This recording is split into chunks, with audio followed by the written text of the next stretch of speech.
Hey guys, Tim back here, part 5 of the how to recover a model airplane. Today we're going to cover a few things. We're going to get this tail servo out of the way, that exhaust flow, so I don't keep ruining servos. And what we're going to do is we're going to internally mount them to the plane to where we don't have to worry about that problem anymore. We're going to jump right into this because this video is going to be in a few different parts. Each section is going to cover a phase of getting this servo done. We're going to go ahead and jump right into what we need first in this video and get the rails mounted in and how to do that. But we're going to cover the materials that we need, which is you're going to need a ruler, some pens, pencils, whatever you like to write with, hobby knife, X-Acto knife. For cutting plywood and stuff, her and I like using the snap-off blades a lot because the point can get right down on that plywood and you can put good pressure in and cut through it. You're going to need some quarter square hardwood stick, which in this case are pre-done, so I've already cut these out, but I'm going to show you how I've done that. But you want to make sure it's quarter square hardwood, not balsa, because balsa will not hold up under the pressure of your rudder surface in the air, so you might break your rails. You're going to need some various pieces of plywood. This is 1/8. I cut it to 5/8 wide. I'm not certain, it's about 8 inches long here.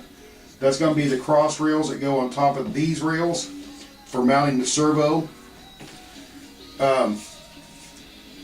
This plywood from the kit is a 3mm, I believe, plywood. It just so happened I had some plywood available.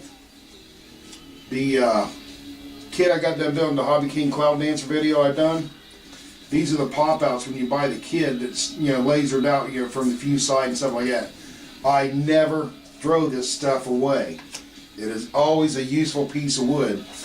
To elaborate on that a little bit, I mean, you can see this piece right here is not one of the largest, but certainly not the smallest that I pulled out of that kit. But you can make, firewalls for your foam, electrics, whatever out of it, pieces of plywood to do modifications like we're doing here. Whatever, it's good plywood. It's a sizable, usable piece for something, for repairs, whatever. It's always handy, so just don't throw them away. Sometimes the trash like that is treasure. So, but the other thing we're going to need is a servo to set our rail height and also to set the cross rails in. We're going to need some various glues, which in this case we're just going to use some CA thin, medium, and maybe some Instaset, we don't know. So without boring you any longer on the material list of it, let's go ahead and jump in to get this done and move some stuff out of the way here. And keep myself a little organized. I mean, I believe in working organized. That's the best way to go. One thing I didn't mention, you will need some sort of push rod casing. With at least more than an 1/8 inch opening on it, and long enough to go to where you plan on putting your servo out to the control surface that you want to do. Now, this mounting system that we're going to change up on the airplane, some people will be concerned about adding weight, but where I decided to put the servo is back here. It's going to be mounted up here, so weight's being shifted forward, and with the wood that I'm putting in, it should balance that weight back out. We'll see once we get to that point of rebalancing the airplane. But you'll need that casing, and you'll need a piece of wire that's long enough to go from where you mount your servo out to your surface. So we'll get to that in one of the other parts of this video. So anyway, first thing you want to do is you want to take your quarter square stick and just set that aside. First thing you always do is get your servo. Let me kick my stool out of the way here and start getting y'all in the picture here. The servo is going to be mounted in this section of the airplane inside right here.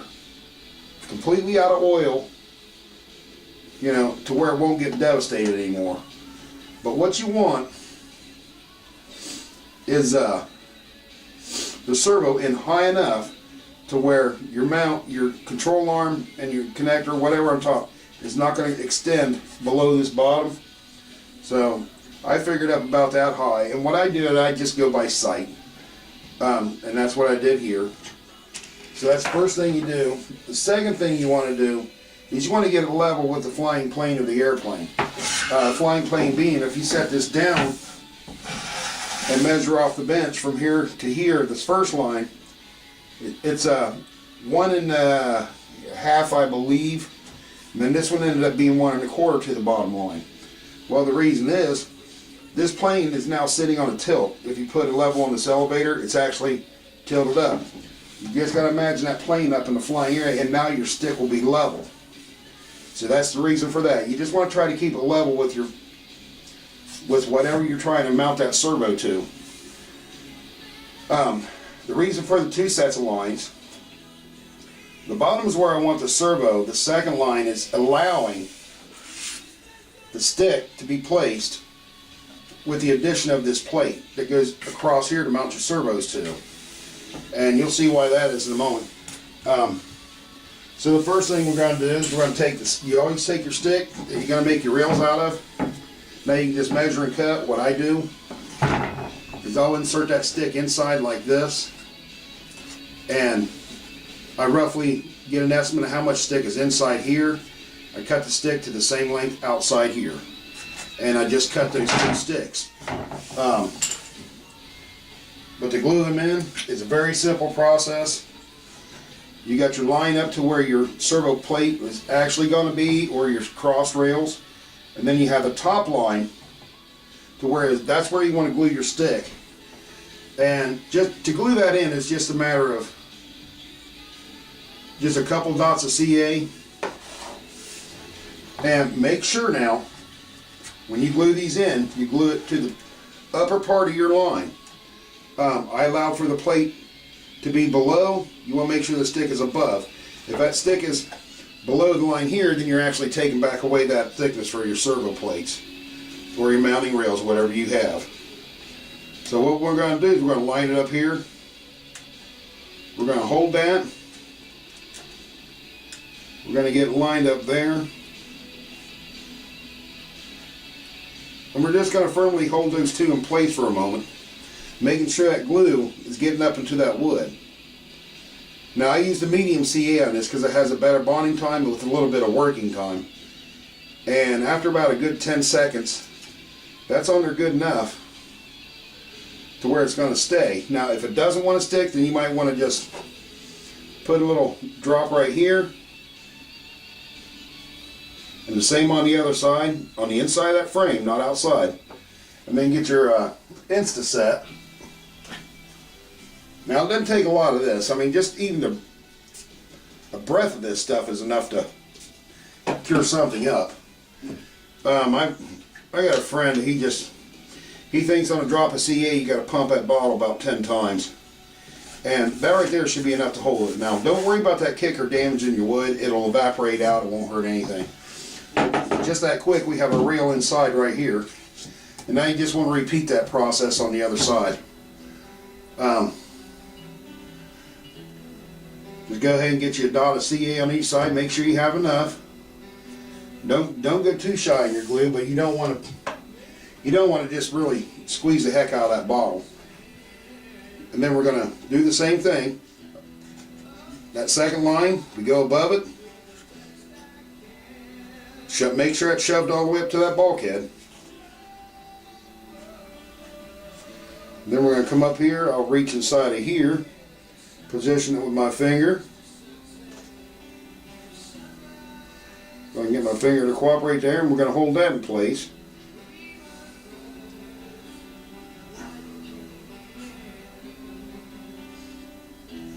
Alright, let me have another drop of glue there. We're going to do the same thing this side. It might be that coating that they put on this frame that's keeping it from sticking too well. So we're going to do the same thing like the other side. We're going to put us a nice little spot of CA on there, inside of that pop out there.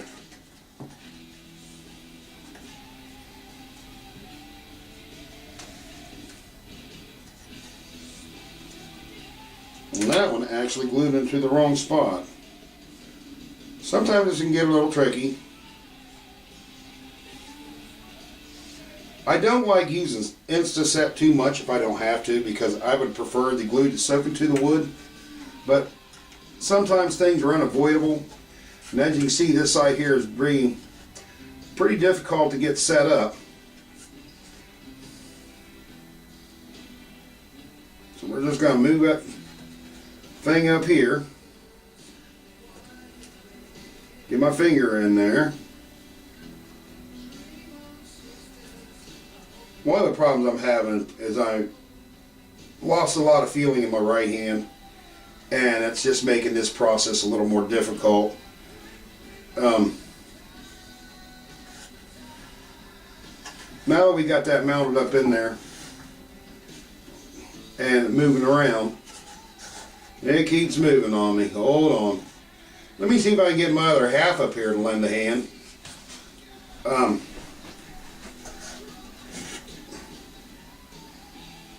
Let me just have her hold this plane in place.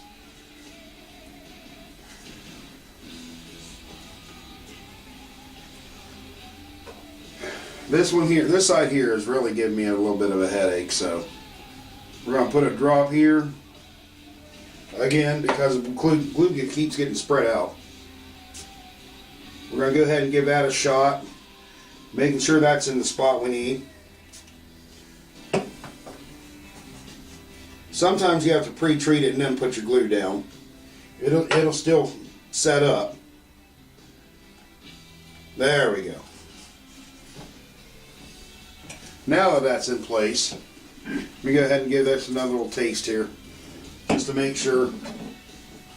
It's like I said, I believe it's that coating that's giving me a little bit of a headache there. But there you are, your rails are set in, and now all you have to do is get that plane turned upside down.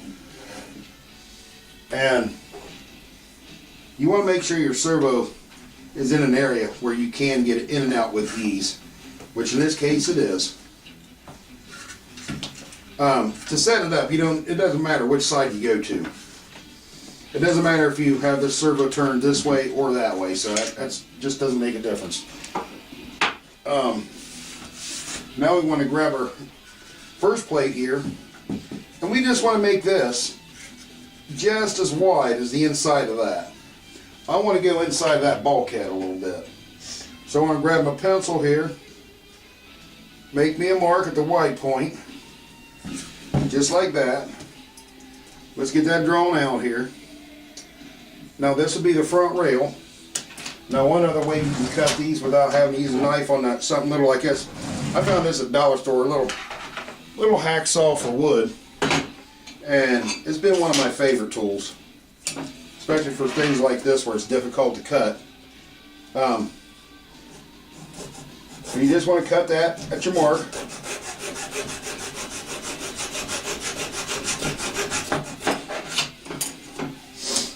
Grab a little piece of sandpaper here and just kind of deburr that. Clean it up a little bit.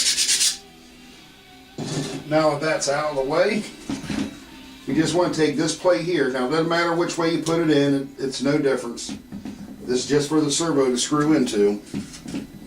We're going to come up in here, push that all the way forward like that, and see if it's, most importantly, even with your sticks. And which in this case it is, it doesn't protrude outside of this fuselage side at all anywhere.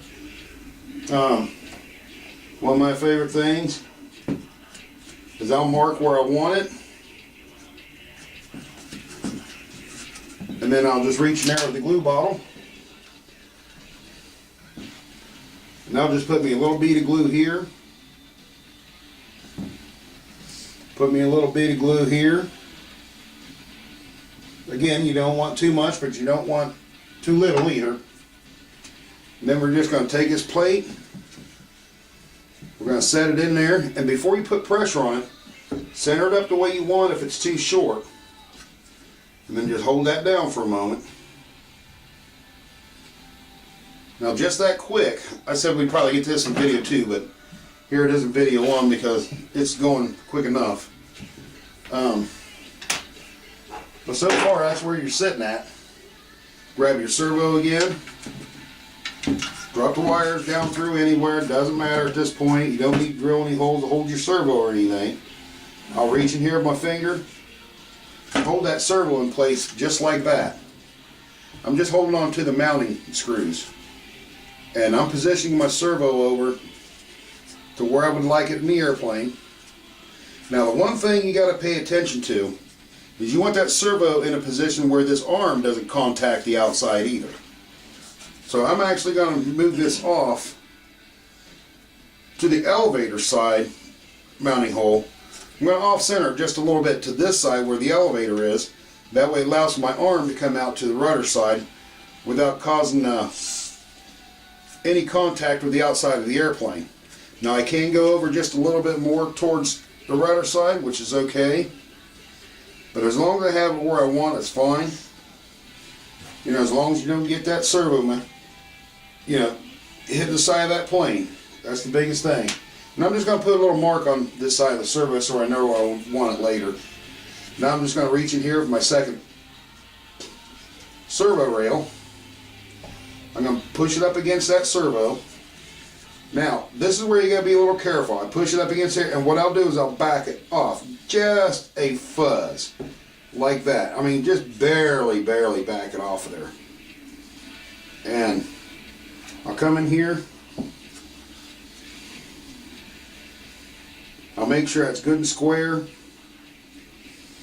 And I'll mark it right over here on this side. And then at the same shot, make sure my servo moves just a little bit, which it does. And then I'll put me marks on that rail, just like that. Now I can take this servo out. I'm pretty much done with that for a while. We're going to get our saw again. Get our miter box here. These are great little handy things to have for cutting stuff.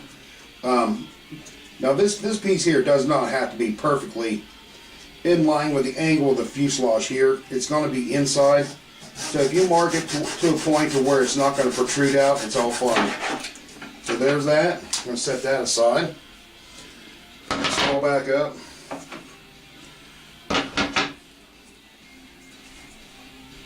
Friends that know me, even my nephew, we were talking last night, he was watching my YouTubes. He knows my building style. I'm a get it done type person. I'll go for a while on an airplane and I'll have to just step back, take a break. Which is all fine. You know, nobody wants to power rush through an airplane. I never did. I remember when I first got started, and the guy that I was flying with, I went and bought my first plane kit, which was a Goldberg Eagle 2, or Goldberg Eaglet 50, I'm sorry. And I took my time building it. And people were asking me where we're flying at, how's it coming, this, that, and the other. And I'd tell him, and he gets to the point where he just absolutely just said to me, I wish you just get that you-know-what done and get it out here. Tired of hearing about it. Well, at that point, I just simply made the comment to him, well, you show me the law that says I have to have it done today. And that's the philosophy I live by. There's no rule that says you have to have this stuff done today. So, that's my philosophy. People that know me can tell you that. Minutes TNT sitting right here, she can tell you that too. I'm in no rush to make mistakes. And that is one of the key factors in this plane. Again, you see what I just did? Small bead of glue set in your back rail. It's not protruding out on the sides any at all. Let that glue set. If you want, you can drop that servo back through and double check it, make sure it fits in. Right now we're not caring which way it goes in,